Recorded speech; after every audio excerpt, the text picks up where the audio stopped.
Hi, I'm Benjamin Chisholm. I'm Jennifer Murphy. I'm Leah Pike. We are the Power Resource Officers on the final shuttle mission. And you're watching NASA TV.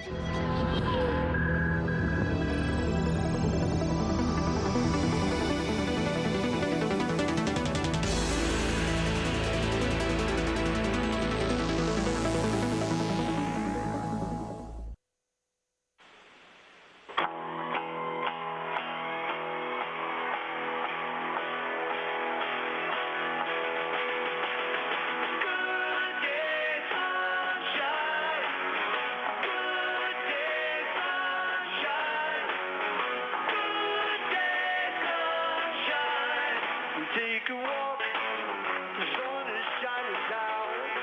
Where's my feet as they touch the ground?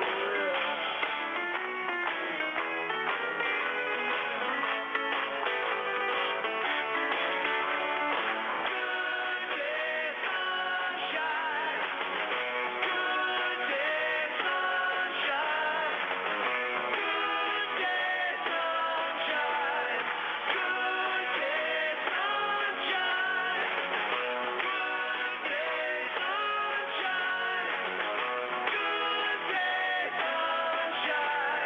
Good day, sunshine. Good morning, guys. Wake up. And good luck on this, your last mission. Well done. Good morning, Houston, and thank you for that message. People all around the world love Paul McCartney's music, and boy, he can rest assured that people all above the earth love his music too. So thank you for saying that. We really appreciate him taking time out of his busy schedule to send us a message. So good morning to all you too, Houston. And good morning to you, Atlantis.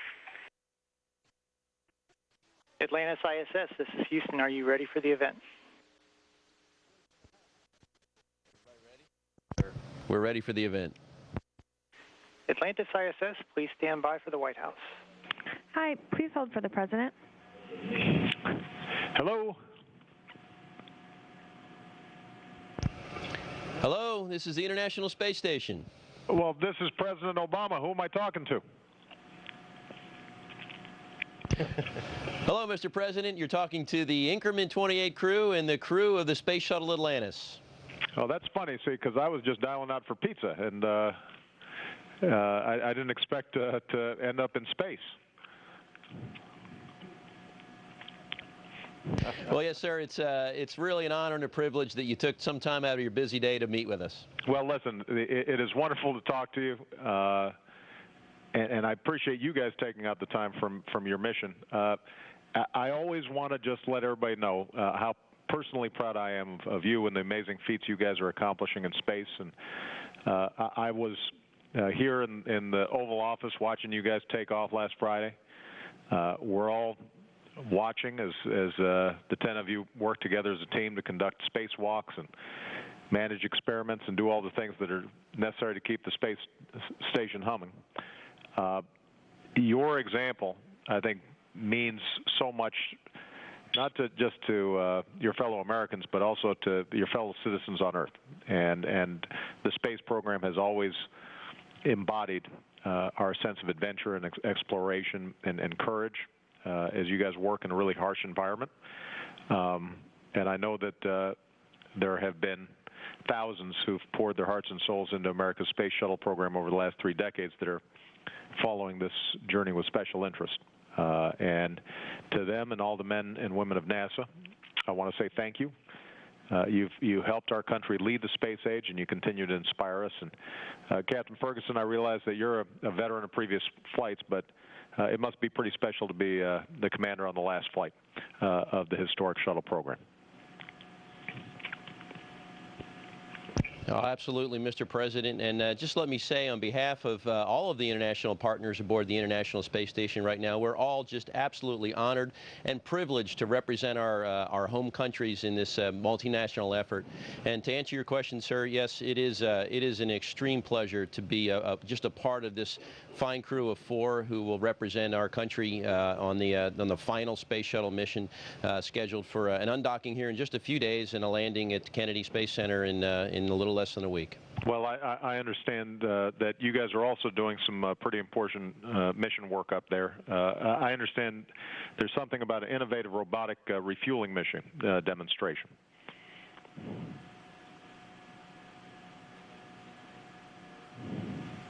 Yes, Mr. President, we have a piece of equipment on board that has it's a technology demonstration unit for the special purpose dexterous manipulator to work to show and prove the technology to robotically and remotely service satellites. And we're hoping that with the work that we'll be able to do with the test bed here on Space Station, it'll lead us to further advance our robotics capabilities. Well, that's terrific, and it's a good reminder of how NASA technology and research oftentimes has huge spillover effects into the commercial sector, and makes it all that much more important in terms of people's day-to-day lives. So I also understand that Atlantis brought a unique American flag up to the station, one that was flown on the very first shuttle mission. And one that will reside on the yes, ISS until American Commercial Space Company launches astronauts into the station.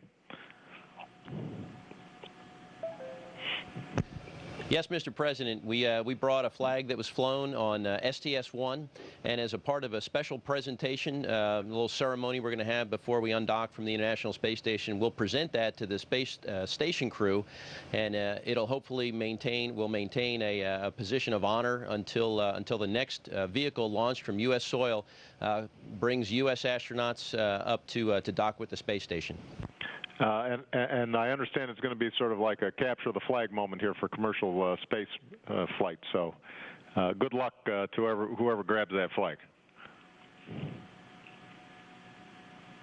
Oh, that's an excellent point, sir. We sure hope to see some of our commercial partners climbing on board really soon. And I know there's a lot of competition out there. A lot of people are fervently working towards this goal to be the first one to send a commercial astronaut into orbit. And we look forward to seeing them here soon.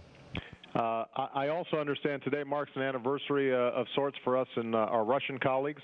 36 years ago, we launched a U.S. Apollo spacecraft and a Soviet Union Soyuz capsule towards a rendezvous in space. And you know, it's pretty exciting to know that American astronauts and Russian cosmonauts aren't just shaking hands 36 years later, but are working every day with partners from other nations to represent humankind coming together in space.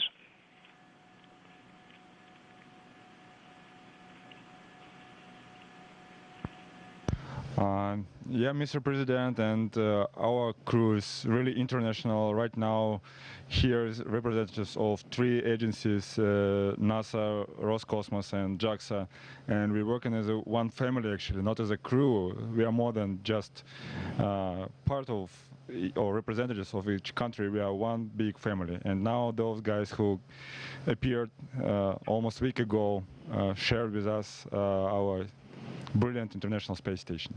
Well, it is a wonderful testimony to the human spirit, and you need to be like a family, because I'm assuming you have to share pretty cramped quarters in a bathroom.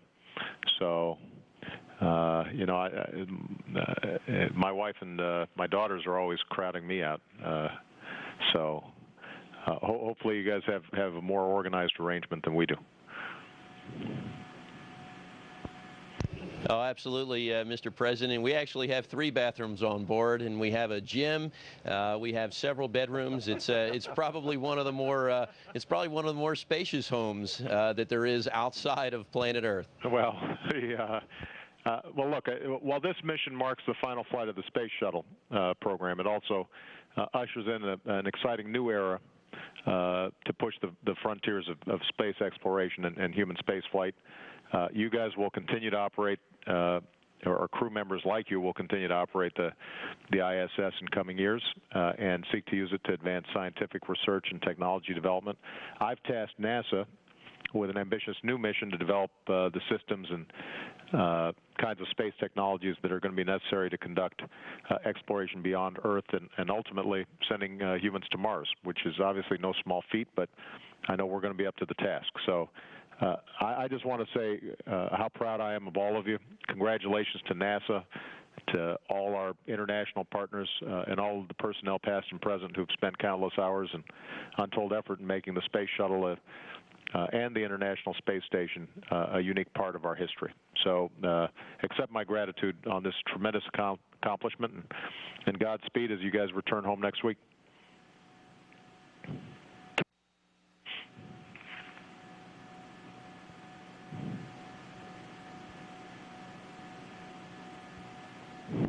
Well, thank you very much, Mr. President. And once again, on behalf of all the international partners on board, we're privileged that you took some time to speak with us today, and we're honored to represent everybody on the planet Earth. Thank you, sir. You bet. Take care now.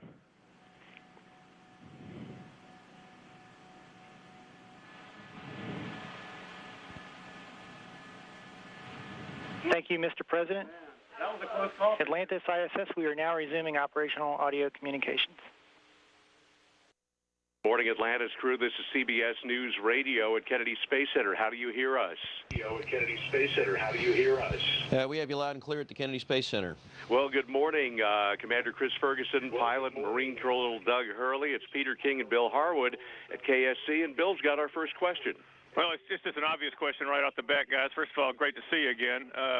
Yeah, I know you got GPC-4 back up and running. Can you give us some sense of how that's doing and your confidence that that guy's going to hang in there? You're confident that that guy's going to hang in there? Well, it actually failed last night. I think it was about an hour and a half after we fell asleep. The alarm went off, and I think we all looked at each other and had that bright-eyed, sort of bushy-tailed look, and raced up to the flight deck. I'll tell you, the folks on the ground did a nice job helping us get through that. We brought up another GPC to help us out with the functions that 4 was performing, and we got it hopefully back up and running this morning. So it's hanging in there, and we're confident it's going to work for entry for us. This is Peter, and you know everybody has asked every question under the sun about what it feels like to be flying this last mission. I'm just wondering, from both of you, does this feel any different than you expected it to, and if so, how? Yeah, that's a good question, Peter. You know, for me, my last mission, my only mission, was STS 127 2JA. It was a 16-day mission. It was 5 EVAs, and I honestly think this one has been busier, which is which surprises me a little bit. And I, you know, the obvious reason is we have 3 less sets of hands to help out, and I think that for me is the biggest surprise. And for you, Commander? Well, I'll tell you, after getting back here, it's a very familiar environment. This is the 3rd time I've been here, and I'd have to say I agree with Doug to a certain extent. This has been incredibly busy. When there's a free moment, usually you can run over to the MPLM, our cargo module, and you can always find something to do. And even when there's nothing to do in the MPLM, we can go back to the closet, which is the permanent logistics module that they have here, and you can always help them reorganize here. So there is an awful lot of work left to do here, and the days, you know, it's been hard to believe. It's been almost a week since we launched, and the days are just clicking by. So we got a lot to do in the next few days, but we're looking forward to undocking, and especially that great view of the fly-around.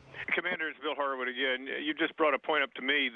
I just got back from the Johnson Space Center, where I've been for several days, and I have to tell you, the mood there is, sober is probably putting it optimistically. I mean, it's pretty depressed. I think there's a feeling of abandonment, perhaps. It's not so much the end of shuttle, but the gap before there's going to be anything else. What do you have to say to those guys, all the folks who've trained you, who've put these missions together over the years and made it happen, right here at the brink, at the very end? You know, Bill, we were talking to a few folks with some of our commercial providers here at the Kennedy Space Center just a couple weeks before launch, and I was actually very encouraged to hear that there's some hardware for the Orion MPCV that's due for delivery at the Kennedy Space Center soon. You know, of course, we have our commercial folks at SpaceX and the other corporations working on plans as well. So I think that sobering attitude that you may sense is really just a prelude. You know, everybody realizes the shuttle program, everything they've worked on for the last 30 years is coming to a close. but by and large, we have something right behind it. And I think once we can finally get over the fact that the shuttle is gone and its day has come, I believe we'll begin to pick up the pieces, and everyone will see that we really do have some vibrant programs out there that we're working on. So I know it's tough, but it's kind of one of those wake type things. You have to come to terms with the end before you can really put on a new beginning. Commander Ferguson and Pilot Doug Hurley, thank you so much for the answers this morning. Safe rest of the flight. We look forward to your safe return here to KSC in just under a week. Thanks so much for spending time with us. Atlantis ISS, this is Houston ACR. That concludes the CBS radio portion of the event. Please stand by for a voice check from KYW-TV. Well, the Space Shuttle Atlantis is the final shuttle mission, and it's in orbit with the International Space Station right now. And as you know, Shuttle Commander Chris Ferguson graduated from Archbishop Ryan High School and Drexel University. Chris and the shuttle's pilot, Doug Hurley, join us live now from the International Space Station to talk about the mission and how it's going. Gentlemen, good morning to you. Hey, good morning to all our folks in Philadelphia. How you doing? There you go. Not bad. Doing fantastic. Please assess the mission thus far, how it's going, everything going to plan. So great to see the two of you. Oh, absolutely. We've had a great time up here. From the last that the ground control folks told us, we're well ahead in what we call transfer, the very act of getting all of our cargo, the 10,000 pounds of food and supplies that we brought up to sustain the International Space Station. We're well ahead in transferring that over, so I'm happy. We've had some minor glitches with our general purpose computers, but we're recovering from them as well. So, if I had to summarize, I think the mission's going really well. Hey, gentlemen, when the shuttle lands and this thing is all over, what's the next step in space exploration, and what do you think and what do you want your roles to be in it in the future? Well, there's a lot going on. We're going to continue to man the International Space Station, at least for the next decade. So we've got folks training and working there, so there's an opportunity to fly again in space doing that. We've also got our Orion MPCV crew vehicle that we're working on at NASA. We've got commercial providers eventually working on commercial transportation to and from the International Space Station. And, I think Chris and I just, we would like to contribute wherever we can. We love the space business. We've flown our entire lives, and we'd like to continue supporting that if we can. Before we go, I know, of course, we've all said that you've graduated Archbishop Ryan High School, Drexel University, and when it comes to those two schools and your family, how did those moments back then, prepare you for what's going on right now, being a Philly guy? I got a wonderful education there in Philadelphia. That's where I developed a love of science and math. Drexel University, and actually I have a little piece of the Fells Planetarium from the Franklin Institute on board. So all places I loved to spend time when I was a child, and developed, like I said, a love of flying and a love of math and science. So it's a great city for technology, and I miss it a lot. Gentlemen, we thank you so much for your efforts and your contributions to the space program, to you and the team and the rest of everyone up there. Continued success, and keep those Yankees-Phillies conversations to a minimum. We'll see you when you get back down on terra firma. Right. Take care. Godspeed. Take care. Godspeed. Take care. Have a great day. Atlantis Station, this is the Associated Press. How do you hear me? We have you loud and clear aboard the International Space Station. Well, good morning. Talking to you from the Kennedy Space Center today.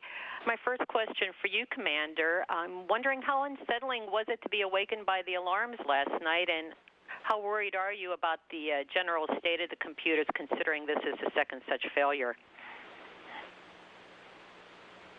Yeah, it's kind of interesting. Of course, the alarm went off about an hour or so after we fell asleep, and I think that's when you're in your deepest state of sleep. So we all woke up and looked at one another, and we're wondering really what was going on. But we were up in the flight deck in no time, and I'll tell you, the ground support team on the ground there, the Orbit 3 shift, who usually works while we're sleeping, they were all over the problem, and they had us put some corrective action, and we were back in bed in probably about a half hour or so. And then this morning, we again, working with our ground control folks in Houston, got that general purpose computer up and running. So we're very optimistic it's going to work for entry. Of course, we had an earlier problem with one of our GPCs as well. So we're doing well here, and I'm confident everything's going to look good when we undock in a couple days. I'm wondering, I know there are several more days left in your flight, but so far, if you each had to choose, what is the one highlight of your mission, the memory that you're going to take back with you and keep forever? Well, I actually have two. The first would be the EVA we did the other day, where Sandy and I were running the space station robotic arm from the cupola, and to have both Mike and Ron fly right out in front of us, within feet, it really seemed like it was out of a science fiction movie. You could see the expression on their faces as they're riding the arm wherever they were going. And it was just, it's kind of seared into my memory. And then the other one actually happened last night. We were flying west of Australia, kind of at the bottom of our orbit, and saw an incredible Southern Lights aurora. And, it was the best one I've seen in my two space flights. And it was just unbelievable, the view we had out the cupola. I'll share my personal moment, and it was the same one I had on my last flight. As we rendezvous with the space station, you approach it from below, and you pause there to do the rotation maneuver, and it's just that moment as you're poised there beneath this incredibly mammoth space station, and it really is. It's just a feeling of awe, and you're humbled by what humans can create when they work together to do things in space. It's an incredibly memorable moment, and I will never, ever duplicate it or forget it. Well, thank you very much, both of you. Godspeed to you and your crew, and Godspeed to Space Shuttle Atlantis. Atlantis ISS, this is Irene Klotz with Reuters. I understand you're going to be speaking with President Obama later today. If he asks you what you think he needs to do to keep the space program relevant in people's lives, what would you tell him and why? Well, I think probably number one on the list would be the source of inspiration that doing amazing things up in space provides for young men and women.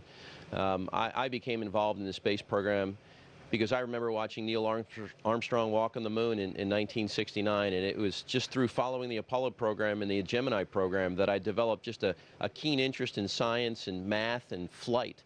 And it propelled me on a career that took me through naval aviation and then on to the space program. So if for no other reason, we need to inspire generations that will follow us to do wonderful things like this. And plus, we need to explore. We're explorers by nature. We need to leave low Earth orbit again and go back to the moon or an asteroid or Mars. We need to have a destination. It's in our destiny. Thank you. For Sandy, can you paint us a little word picture of what the ISS looks like with all the stuff you've brought floating around there and the rooting around to find the old equipment to come back home? In a word, it's crowded up here. Almost every module has these white, we call them cargo transfer bags or CTBs. They're stuck with bungees to the front of panels. The PMM, which is the permanent stowage module that was brought up a couple flights ago, if you look in through the hatch, the PMM, all you will see are white bags stuck to walls because there's not enough space for some of the things that we brought up to go behind the racks or behind or inside the stowage areas. So it's sort of a sea of white bags floating around, and we're hoping to help straighten it up a little bit before we leave. Thank you. For Rex, about a week and a half before you launched, the first module of China's space station reached the launch site. If they're able to get it into orbit and to staff it, don't you think it'd be kind of weird to ignore them in orbit? Oh, absolutely. I think in space is one of the biggest international brotherhoods they have. You know, here we are, a crew of different countries. We have, you know, American astronauts and Russian astronauts and Japanese astronauts. We all work together as one big team. We work together, we solve problems together, we laugh together, we eat together. It is the best example of international cooperation I know of, and it's at the working level, and I think that kind of works its way up to other parts of the country. So China being in space, I think, is a great thing. I think the more nations that get in space, the better cooperation we'll have with each other. Thank you. For Doug, how comfortable are you that the ISS is going to be the U.S. human spaceflight program for the next decade or so? Oh, completely. You know, we've got some great folks that work in the International Space Station program, and you know, there's been just extensive planning to get the station in this posture for the next decade. We've got several automated vehicles that can resupply. We've got commercial providers that are going to be coming online in a year or so to provide cargo as well, and eventually crew support taking us back and forth. So the ISS is in great hands. It's a great crew on board, and you know, the future couldn't look any brighter. Thanks. Also for you, I was just wondering if you were surprised that you launched on the first try, considering the weather at KSC and then that last-minute glitch with the O2 vent arm.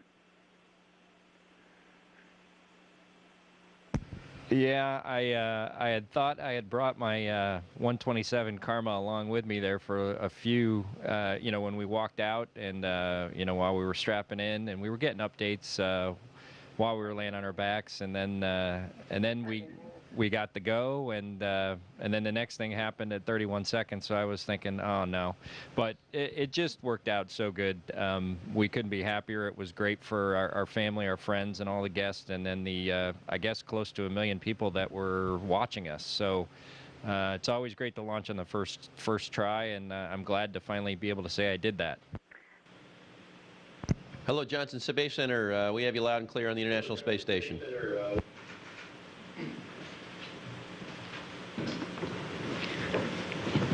Good morning. This is Eric Berger with Houston Chronicle. Congratulations on such a great mission so far.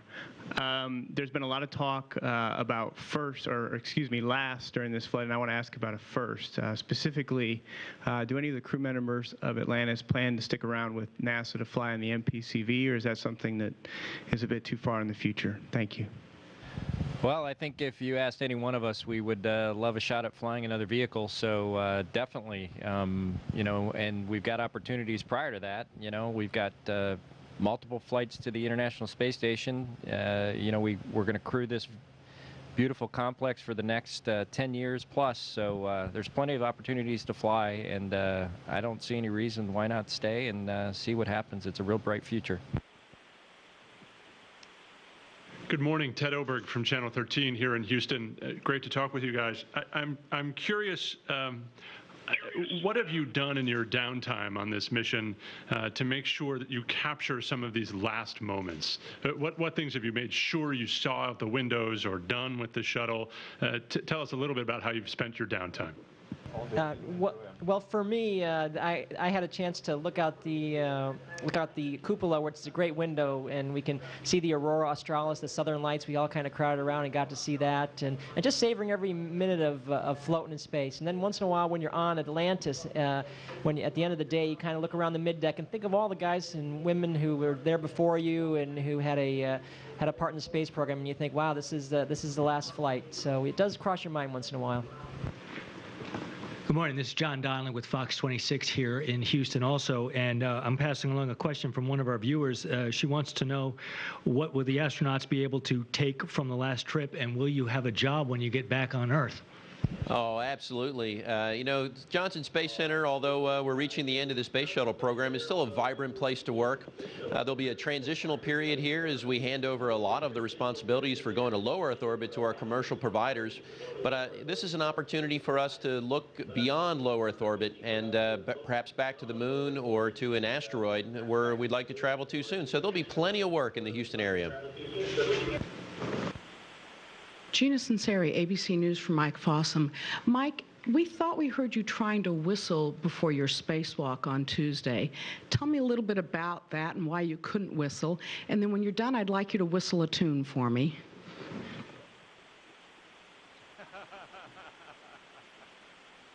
I'll pass the second half of your question to my spacewalk buddy, Ron Guerin. Ron and I were both doing a little whistling in the airlock. It's just one of the strange phenomena where as the pressure is dropping in the airlock, our suit is just, a little over 4 pounds of pressure. And once this air pressure inside the airlock goes down goes down to zero, then your overall pressure is down low. And I think it has to do with the density of the air, but I really can't explain a lot about the resonant frequency of the cavity of your mouth as you're blowing the air through it like that. And so it's kind of interesting. We can all whistle, in normal, and Ron will do the tune, but it's one of the things that you can physically use to just take a look and appreciate the fact that things are changing. You can feel the air that you're breathing in is different. It's a lower density, and you can tell that. We have a card, kind of a procedure card in the airlock, and you can wave that back and forth. And as you do, you can feel less resistance on it as the air pressure is dropping. The whistling is just something else to have a little fun with while you try not to think about what's going on. Okay. Now Ron's got a whistle.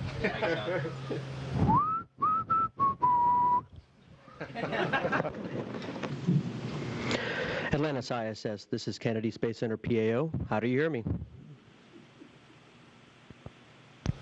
Hello, Kennedy Space Center. We have you loud and clear. Hello, Kennedy Space Center. We have you loud and clear. Hello, Kennedy Space Center. We have you loud and clear. Magazine. I was wondering if you could highlight some of the scientific experiments that you're working on the International Space Station that you think will particularly inspire the public back here on Earth. Well, that's an excellent question. We've had a permanent human presence on the International Space Station for over a decade now, and over that time we've conducted over 600 scientific experiments. And one of the things that we're trying to do is to see how humans can go further in exploration, go beyond Earth orbit, explore our solar system. But nearly all of the experiments that we conduct have a direct application on Earth, from growing crops better to making new materials, new medicines. We had some very significant research in the development of a vaccine for salmonella, studying our Earth, learning how learning about the human impact on the environment, how the inner core of the Earth works, and possibly lead to better ways to predict earthquakes, better automobile safety, better energy efficiency, fuel efficiency. So the list goes on and on and on. It's just amazing, the research that's being conducted up here. And that's because this is a very, very unique environment. The research that's being conducted up here simply cannot be done anywhere else in the world. And so that's why this is such an important research facility, and this is really a global asset, the International Space Station. Marcia Dunn, Associated Press, with another question for Commander Ferguson. Back in Houston, you described for me the overwhelming sensation that shuttle crews get when they pause at the base of the pad on launch day and look up at the ship. I'm wondering, can you tell me what that moment was like for you last Friday when you looked up at Atlantis, knowing that's the last shuttle launch? Well, I'll tell you, Marcia, it is that is one trip that every shuttle crew has to make, and I think I speak for everyone who has ever flown on a space shuttle to stand there poised at the bottom of a living, breathing vehicle, and it's literally raining off the side of the external tank because of the condensation that forms from the extremely cold cryogenic fuels. It's wheezing, it's hissing, it's moaning. You look up at it, and I remember my first commander looked at me and he said, "Do you believe they're going to let us take this thing into space?" And with every subsequent crew I've been on, I've tried to share that same reflection with my crew. It's incredibly awe-inspiring, and just like the pictures that you see the next day in the photograph, it's just incredibly surreal to stand there and look up at it and know that in a matter of hours it's going to be orbiting the Earth. Hi, it's James Dean from Florida Today. Another question for Ron. This is the last time, I guess, in a very long time, we'll see a crowd this big on the station. Although you'll continue to fly there for many years to come, will it seem a little bit smaller, a little less fun, perhaps, when you don't get these occasional visitors? Well, I think it will seem a little bit smaller, actually, because you know, all the tons of cargo that have arrived from Atlantis have filled this place up. So there's a lot less room for us humans. So, but that is really important, because you know, we are outfitting this station to function for the rest of the decade, and Atlantis has really set us on the pace for doing that. So. And we're going to miss these guys a lot. It's been really wonderful having them up here. It is nice to have visitors, and especially great visitors like these guys are. And you know, it'll be sad when that stops. But you know, we're going to continue on. This place is amazing, and it's going to continue to function, continue to be utilized in great part because of the great mission so far that these guys have conducted. Hi, it's Bill Harwood, CBS News, with a question for, I think, Sergei Volkov, if I could. Sergei, you've heard the U.S. reporters ask U.S. astronauts about the end of the shuttle and what might come next. What do the Russians think about that when you guys talk about it, the end of the shuttle and this gap that's coming up and NASA's reliance on Russia for transportation? What do you guys think about that? Thanks.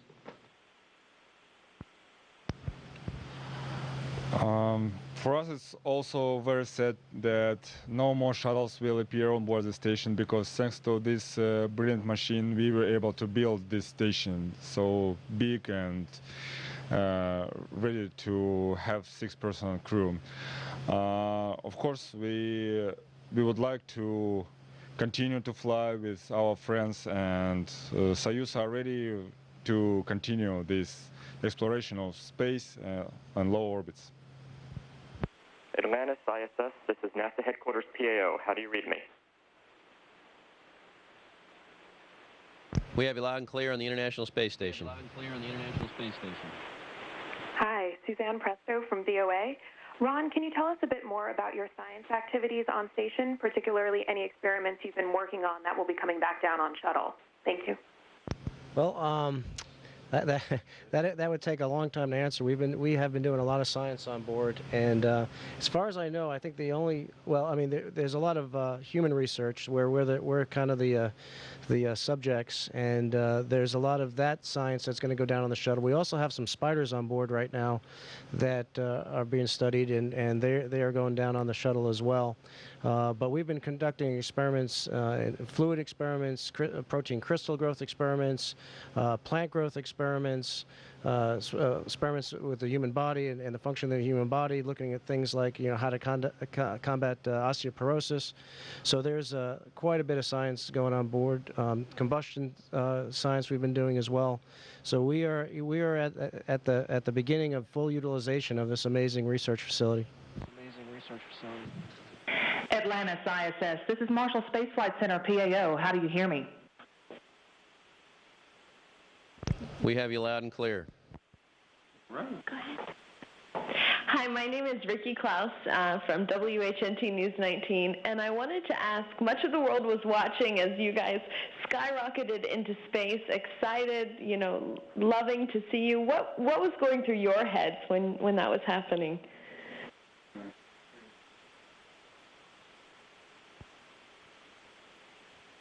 Well, there's a lot of emotions going through your mind. A space shuttle launch is a very interesting experience. It's kind of like the year prior to the launch, you're preparing for the Super Bowl, but you don't know exactly what day the Super Bowl is. So you get all prepared, and even on the day of your scheduled launch, you're looking at the weather, thinking, are we going to go? Aren't we going to go? And on this launch, it was no different. We had a 70% chance of not going